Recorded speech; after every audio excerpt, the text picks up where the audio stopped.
Hello students, तो एक बार फिर से आप सभी का स्वागत है आपके अपने चैनल पॉलिटिकल शिक्षा में। तो आज हम डिस्कस करेंगे 12th class political science.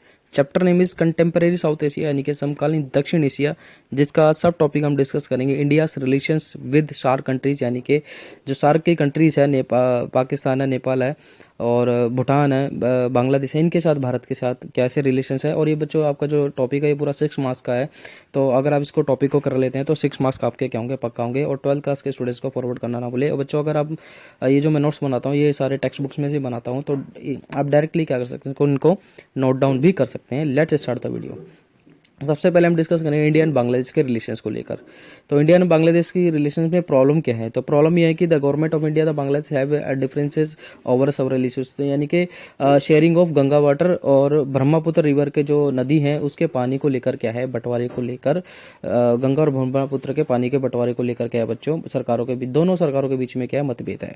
The Indian government has been unhappy Bangladesh in denial of illegal immigration to India. यानी कि भारत ने ये बोला है कि है ना, बांग्लादेश के भारत में जो अवैध आप्रशन हुए ना, यानी कि मान लीजिए 1971 में जब वॉर होता है इंडिया और बांग्लादेश का 1971 में, या जो वेस्ट पाकिस्तान होता है ईस्ट पाकिस्तान के ऊपर अटैक कर देता है, ठीक है।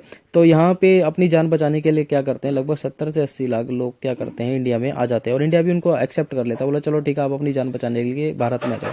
लेकिन अब वहाँ पे सब कुछ ठीक हो गया, लेकिन अब बांग्लादेश की सरकार उन लोगों को एक्सेप्ट ही नहीं कर रही, दोबारा बुला ही नहीं रही अपने। तो ये भी एक प्रॉब्लम है। Bangladesh support for anti Indian Islamic fundamentalist group, यानी कि भारत ये कह रहा है कि ना, बांग्लादेश से समर्थन करता है कि इनका जो भारत के विरोधी है कौन है, इस्लामिक कट्टरपंथी समूह का समर्थन भी करता है। Bangladesh refusal to allow the Indian troops to move through the its territory to northern eastern India. यानी कि भारत ये कहता है कि भैया जो ये वाला एरिया है भारत का क्या है, ये 7 सिस्टर है, यानी कि असम, मिजोरम, मेघालय सब यहाँ पर ही है। तो अगर भारत को यहाँ पर अगर जाना पड़ता है तो या तो वो ओशन के थ्रू जाएगा या फिर भूटान और वगैरह इस वाले एरिया से जाएगा। यानी कि बांग्लादेश बोलता है कि आप हमारे एरिया से नहीं जा सकते। तो अभी एक प्रॉब्लम है, ठीक है। ये हिंदी में बच्चों एज इट इज आपको नोट डाउन कर सकते हैं। इसका ही कंटिन्यू है बच्चों, ये नेक्स्ट है, प्रॉब्लम ही चल रही है अभी। 5th पॉइंट है यहाँ पे, आप ध्यान देंगे तो ये 5th पॉइंट है। And its decision to not to export natural gas to India और म्यांमार। यानी कि भारत ने क्या कर दिया, बांग्लादेश ने क्या बोला कि हम भारत को नेचुरल गैस नहीं देंगे, लेकिन वो किसको देने के लिए तैयार है, म्यांमार को देने के लिए तैयार है। तो इसमें भी क्या है कि प्रॉब्लम है, ये जैसे हिंदी में यहाँ पे लिखा है बच्चों कि भारत को प्राकृतिक गैस का निर्यात नहीं करने, ठीक है। भारत को तो मना कर दिया नेचुरल गैस करने के लिए, लेकिन म्यांमार को उसने बोल दिया देने के लिए, ठीक है। Bangladesh government have felt that the Indian government behaves like a regional bully over the sharing of river waters. यानी कि रिवर वाटर को लेकर हमारे, यानी कि गंगा और ब्रह्मपुत्र को लेकर क्या डिस्प्यूट है। तो बांग्लादेश की सरकार ये कहती है कि जो इंडिया है ना, भारत जो है ना, वो एक दादा की तरह, यानी कि एक बुली की तरह क्या करता है, एक बदमाश की तरह कह सकते हैं आप इसको, कि बुली की तरह, दादा की तरह क्या करता है, बिहेव करता है, मतलब अपनी चलाने की कोशिश करता है। ये बांग्लादेश का आरोप है। And India government encouraging rebellion in the चिट्टास हिल्स ट्रैक्स। यानी कि जो मतलब बांग्लादेश की सरकार ये भी आरोप लगा रही है भारत के ऊपर कि चटगांव जो पहाड़ियाँ जो है ना, कहाँ पे, बांग्लादेश में, तो वहाँ पर क्या कर रहे हैं, मतलब इंडिया कोशिश कर रहा है कि वहाँ पे क्या हो, विद्रोह हो, ये बांग्लादेश कह रहा है। And India trying to extract its natural gas and being unfair in trade. यानी कि वो भी कोशिश कर रहा है कि भारत पर बांग्लादेश की प्राकृतिक गैस सेंगमारी, यानी कि मतलब इंडिया भारत की, बांग्लादेश की प्राकृतिक जो नेचुरल गैस है उसमें सेंगमारी कर रहा है, ठीक है। और व्यापार में बेईमानी भी कर रहे हैं हम, मतलब बांग्लादेश हमारे ऊपर लगा रहा है कि हम उनसे बिजनेस के अंदर क्या कर रहे हैं, धोखाधड़ी कर रहे हैं, ठीक है। और काफ़ी टाइम से इन्होंने क्या किया, अपनी सीमा जो इनका बॉर्डर डिस्प्यूट्स है वो भी इन्होंने रिजोल्व नहीं किए हैं, ठीक है। ये हमारी क्या है बच्चों, समस्याएं थी सारी। अब हम डिस्कस करेंगे बांग्लादेश और इनके बीच में एग्रीमेंट क्या है, ठीक है। एक एग्रीमेंट जो फर्स्ट है, economic relations have improved considerably in the last. यानी कि 20 सालों के अंदर क्या है, इनमें सुधार हुआ है, दोनों के रिलेशंस में, किसको लेकर, आर्थिक को लेकर, ठीक है। सेकंड में है Bangladesh is part of the India look east policy. यानी कि बांग्लादेश क्या है, बांग्लादेश भारत की लुक ईस्ट पॉलिसी है ना। लुक ईस्ट पॉलिसी का मतलब ये है कि जो ये वाली जो कंट्री है, सिंगापुर, थाईलैंड वगैरह, यहाँ की ओर देखो। तो ये भारत क्या चाहता है कि बांग्लादेश के रास्ते से म्यांमार होकर और इन बाकी कंबोडिया, सिंगापुर, ये जो कंट्रीज है साउथ ईस्ट की, ठीक है, इनके साथ क्या किया जाए, रिलेशन बनाए जाए। तो इसमें बांग्लादेश एक इंपॉर्टेंट रोल प्ले करेगा ही, ठीक है। क्या बोलते हैं, ये, हाँ ये पढ़ रहे हैं हम। डिजास्टर मैनेजमेंट वगैरह को भी क्या लेके, डिजास्टर मैनेजमेंट हो गया और इन्वायरमेंट इश्यूज को लेकर दोनों क्या करते हैं, एग्रीमेंट करते हैं। ठीक है, एक साथ खड़े होते हैं। अगर मान लो बांग्लादेश के अंदर कुछ भी आता है तो कोई भी अगर डिजास्टर आता है तो दोनों एक साथ खड़े होते हैं। और 2015 में क्या किया मोदी सरकार ने, इन्हों को क्या किया, एक इनक्लेव्स, यानी कि देखो 1947 से ये डिस्प्यूट था। 1947 से जब भारत आज़ाद होता ना तब से ये ना जो बांग्लादेश वाला एरिया है ना, वहाँ पर कुछ एरिया ऐसे थे वो जो ना मतलब अनडिफाइंड थे, मतलब पता ही नहीं था वो कि बांग्लादेश में आते हैं इंडिया में आते हैं। तो इंडिया ने अभी मोदी सरकार ने 2015 में, मतलब देखो वो 1947 से लेकर अभी 2015 में उन्होंने क्या करा है कि लगभग मान लो अगर 100 वहाँ पे इंक्लेव है, यानी कि एरिया, जो यहाँ इंक्लेव लिखा है मान लो एरिया, तो वो एरिया क्या है 100 में से लगभग ये मान लो कि 60% तो किसको दे दिए, अपना दिल बड़ा करके, भारत ने अपना दिल बड़ा करके किसको दे दिए, बांग्लादेश को दे दिए। और बच्चों एक और इसमें एग्रीमेंट और सहमति के अंदर एक पॉइंट और ऐड आपको जरूर करना चाहिए, वो कौन सा होगा, वो होगा 5th पॉइंट, आप इसमें कर सकते हैं फराक्का एग्रीमेंट। फराक्का बैरेज है बच्चे, वैसे तो एग्रीमेंट बोलते इसको। ये क्या है, पश्चिम बंगाल में है। ठीक है, और ये कब होता है, 1996 में होता है। और ये किसको लेकर होता है, ये गंगा के जो वाटर है ना, गंगा के जो पानी है उसके, गंगा के पानी को के बंटवारे के लिए होता है। तो ये आपको 5th पॉइंट में हिंदी वाले बच्चे को भी ऐड करना चाहिए। तो ये थी बांग्लादेश और इंडिया के बीच में क्या रिलेशंस, समस्या भी और सहमति भी। अब हम डिस्कस करते हैं इंडिया एंड नेपाल के रिलेशंस। आप देख सकते हैं यहाँ पे क्वेश्चन ये बनता है कि इंडिया क्या है, शार्क की कंट्री में ऐसी कौन सी कंट्री है जो पूरी तरह चारों तरफ से क्या है, लैंड लॉक्ड है, तो वो कौन है, नेपाल है। तो 1 मार्क्स का क्वेश्चन भी इसमें बनता है। ठीक है, इंडिया और नेपाल के रिलेशंस को हम डिस्कस करते हैं। पहले हम करेंगे उन दोनों के बीच में सहमति क्या और एग्रीमेंट क्या है, कंसेंसस और एग्रीमेंट, यानी कि सहमति और संधियां क्या हैं। ठीक है, India Nepal enjoy very special relation. देखिए दोनों के बीच में बहुत अच्छे रिलेशन है पहले से ही, हमें पता है। एक तरह से जो नेपाल भी है वो क्या है, बहुत क्या बोलते हैं, एक तरह से हिंदू राष्ट्र ही है।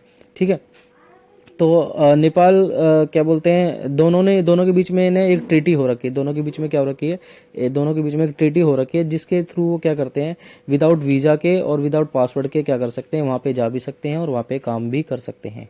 ठीक है, वहाँ पे आ भी सकते हैं और वहाँ पे बिना वीज़ा के काम भी कर सकते हैं। दोनों के बीच में एक ट्रीटी कर रखी है इन्होंने, इंडिया और नेपाल ने। ये रिलेशन हम पढ़ रहे हैं अच्छे वाले, नेपाल और इंडिया के।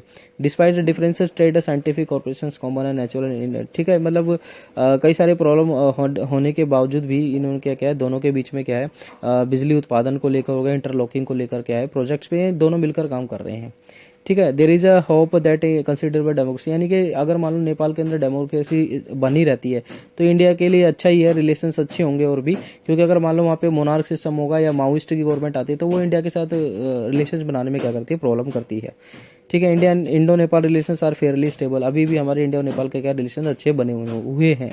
ठीक है, अब इंडिया और नेपाल के साथ प्रॉब्लम क्या है हमारी, तो हमारी the government of India has express it displeasure of Nepali friendship with China, यानी कि इंडिया की जो भारत की जो सरकार है ना वो ये बोल रही है कि भाई ये जो नेपाल की जो है ना, नेपाल की आजकल है ना चाइना के साथ कुछ ज़्यादा ही दोस्ती बढ़ रही है, तो उसको लेकर क्या है, इंडिया क्या है, खफा है। Nepal government does not take steps against anti India elements, यानी कि नेपाल, भारत सरकार ये कह रही है कि भारत की जो विरोधी कुछ ऐसे एलिमेंट है, तत्व हैं, उनके खिलाफ है ना नेपाल सरकार कुछ नहीं करती। ठीक है, ये वाला पॉइंट है, ये वाला। इंडियन सिक्योरिटी एजेंसी इस माओइस्ट मूवमेंट इन नेपाल, यानी कि कह रहे हैं कि इंडियन सिक्योरिटी जो है एजेंसी ना वो ये बोलती है कि देखो नेपाल के अंदर क्या होगा, हमें पता है नेपाल में क्या है, माओइस्ट है। तो माओइस्ट क्या कर रहे हैं, वो माओवादी के चाइना की आइडियोलॉजी पे चल रहे हैं। तो उन्हीं से इंस्पायर होके, ठीक है, इंडिया के कुछ एरियाज हैं जैसे मान लो कि झारखंड हो गया, पश्चिम बंगाल हो गया, इन एरिया में क्या है कि ऐसे और भी मिलिटेंट ग्रुप बन रहे हैं। आपने देखा होगा नक्सलिस्ट क्या करते हैं, वो बीएसएफ वगैरह की बस को भी बम से उड़ा देते हैं। ठीक है, मतलब किसी का रूल नहीं चाहते। Many leaders of leaders and citizens Nepal think that the Indian government interface in internal affairs, यानी कि नेपाल के कुछ लोग और कुछ मतलब जो नागरिक नेता वो ये सोचते हैं कि ना भारत सरकार, भारत जो है ना वो क्या कर रहा है, इंडिया के और नेपाल के इंटरनल मामलों में, आंतरिक मामलों में क्या करती है, हस्तक्षेप करती है। ठीक है, और है ना ये भी आरोप लगाया जाता है भारत के ऊपर कि भारत की है ना आंखें किस पे गड़ी हुई है, नेपाल के रिवर्स पे, वाटर और हाइड्रो इलेक्ट्रिसिटी जो प्रोजेक्ट चला रहे हैं ना वो, यानी कि नेपाल के अंदर नेपाल की नदी को लेकर, ठीक है, नेपाल की नदी को लेकर, पानी को लेकर और बिजली को लेकर जो भी इंडिया की क्या है, इनकी इंडिया ने आंखें गड़ा रखी है इसके ऊपर। सराउंडिंग बाय द लैंड और all side of Nepal feel that India prevents it from the reaching the sea through the its strait, यानी कि इसमें ये कह रहा है कि है ना नेपाल भी ये भी बोलता है कि है ना नेपाल क्या है, चारों तरफ से घिरा हुआ है। तो ना मतलब नेपाल ये कहता है कि भारत ने इंडिया को अपनी एरिया से नहीं गुजरने देता, ठीक है, बिजनेस वगैरह करने के लिए। ये भी नेपाल का क्या है, इसके ऊपर आरोप है, किसके ऊपर, इंडिया के ऊपर। ठीक है, तो ये समस्या थी, हमें इसको डिस्कस कर चुके हैं। अब हम डिस्कस करते हैं इंडिया एंड श्रीलंका के रिलेशंस को लेकर। पहले हम डिस्कस करते हैं प्रॉब्लम को लेकर। तो the difficulties in the relations between the government, देखो सबसे इंडिया और श्रीलंका की गवर्नमेंट में डिफिकल्टी जो है ना सबसे इंपॉर्टेंट वो क्या है, वो है तमिल और जो सिनेरी लोगों के बीच में जो एथनिक कॉन्फ्लिक्ट्स होते हैं, यानी कि जातीय जो संघर्ष होते हैं ना, उसको लेकर है। अब चलो हम ये मान लेते हैं कि भैया जो LTT है वो मिलिटेंट ग्रुप है, लेकिन है तो वो इंडिया के ही ना। अब देखो इतना समय से वो वहाँ रह रहे हैं, ठीक है। 1948 में भी श्रीलंका का आज़ाद हो गया, ठीक है। तो क्या अब एक बात सोचो ना कि वो वहाँ रह रहे हैं, तो क्या उनको फंडामेंटल राइट्स मिलने चाहिए, नहीं मिलने चाहिए? क्या उनके साथ ये भी होना चाहिए कि भाई तुम यहाँ के नहीं हो, तुम यहाँ से भाग जाओ, ठीक है? तो उनको भी फंडामेंटल राइट्स पूरे मिलने चाहिए, जो कि वहाँ नहीं मिल रहे। तो इंडिया की गवर्नमेंट तो ये चाहेगी कि उनको मिले। तो सबसे बड़ा प्रॉब्लम यही है सिन्हाली गवर्नमेंट में, सिन्हाली में, और मतलब श्रीलंका की गवर्नमेंट और इंडिया की गवर्नमेंट में। तो इंडियन लीडर्स, सेकंड वाले, Indian leaders and citizens find that impossible to remain in neutral, ठीक है। मतलब देखो इंडिया के लीडर्स क्या, उनके लिए बहुत मुश्किल हो जाएगा जब तक जो तमिल वाले हैं उन तमिल वाले लोगों के साथ वो पॉलिटिकली अनहैप्पी रहेंगे, यानी कि उनको राजनीतिक रूप से खुश नहीं होंगे। तो इंडिया की गवर्नमेंट भी क्या होगी, परेशान होगी। After the military intervention 1947 Indian government and now first policy disengagement, यानी कि अब है ना जब 1987 में हम अपनी इंडियन पीस कीपिंग फोर्स भेजते हैं ना, इंडियन पीस कीपिंग फोर्स कहाँ पर भेजते हैं, श्रीलंका में भेजते हैं, तो एक तरह से वो फेल हो जाती है, ठीक है। तो उसके बाद से ना इंडियन भारत सरकार ने डिसाइड कर लिया कि भैया कि हम है ना ज़्यादा है ना इसके में इंटरफेयर नहीं करेंगे। अब हम डिस्कस करते हैं इंडिया एंड भूटान के, इंडिया एंड भूटान के रिलेशंस, ठीक है। यहाँ मैप में आप दे सकते हैं India and Bhutan relation. India enjoy very special relationship with the Bhutan, यानी कि भूटान के साथ और इंडिया और भूटान के रिलेशन जो वो काफ़ी अच्छे हैं, ठीक है। भारत का भूटान सरकार के साथ कोई बड़ा संघर्ष नहीं है, ठीक है। भारत और इंडिया, यानी कि India does not have any major conflicts with the Bhutanese government है। देखिए यहाँ तक कि जो भूटान के जो राजा होंगे ना, उन्होंने क्या कर दिया, वीड आउट कर दिया किनको, गोरिल्लाज और मिलिटेंट को। कहाँ से, नॉर्थन ईस्ट ईयर से, यानी कि इंडिया के जो नॉर्थन ईस्टर्न एरिया जो है ना, यानी कि 7 सिस्टर, वहाँ से है ना गोरिल्लाज और मिलिटेंट एरिया को क्या कर दिया इन्होंने, भगा दिया। और गोरिल्लाज कौन है, वही है माओइस्ट लोग हैं, ठीक है। तो इंडिया भी को भी एक हेल्प हुई है, ठीक है। India is involve in big hydro electricity project, यानी कि भूटान के अंदर है ना कुछ बड़े बड़े जो प्रोजेक्ट चल रहे हैं इलेक्ट्रिसिटी को लेकर हो गए, इलेक्ट्रिसिटी प्रोजेक्ट हो गए, हाइड्रो प्रोजेक्ट हो गए, ठीक है। और इंडिया ने उनको क्या डेवलपमेंट एड भी दी है, यानी कि बहुत सारी विकास के लिए सहायता मदद भी की है। किसने, इंडिया ने की है, ठीक है। यानी कि इसमें लिखा है ना जल विद्युत परियोजनाएं, जल विद्युत परियोजनाओं के लिए हस्ताक्षर कर रहा है भारत, ठीक है। और इस हिमालयी देश विकास के कार्यों के लिए अधिकांश अनुदान दे रहा है, यानी कि गारंटी भी देता है।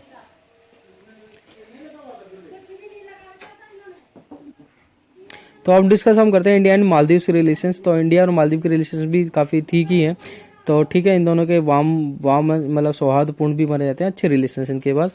इन नवंबर 98 when the Tamils मर्चेनरीज from the Sri Lanka, यानी कि श्रीलंका से कुछ तमिल्स लोग मर्चेनरीज होते हैं जो मिलिटेंट है, वो अटैक कर देते हैं किसके ऊपर, मालदीव के ऊपर। तो इंडिया की जो इंडियन एयरफोर्स है ना उनको क्या करती है, बचाती है, उनको हेल्प भी करती है।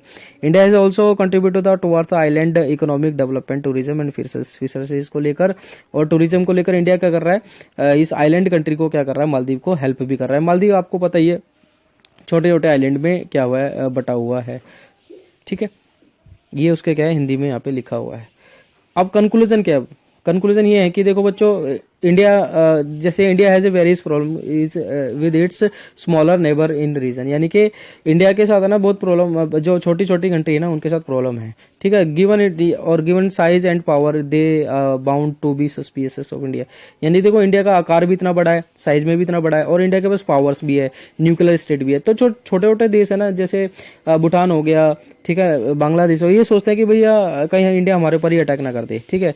और दूसरी ओर इंडिया ये सोचता है कि भैया ये जो छोटे छोटे कंट्री ना ये मुझे एक्सप्लॉइट कर रहे हैं। India does not like the political instability, India भी चाहता है कि भैया इन छोटे छोटे देशों में पॉलिटिकल स्टेबिलिटी यानी कि राजनीतिक स्थिरता बनी रहे। The smaller countries fear that the wants to be a regional dominate power, ठीक है।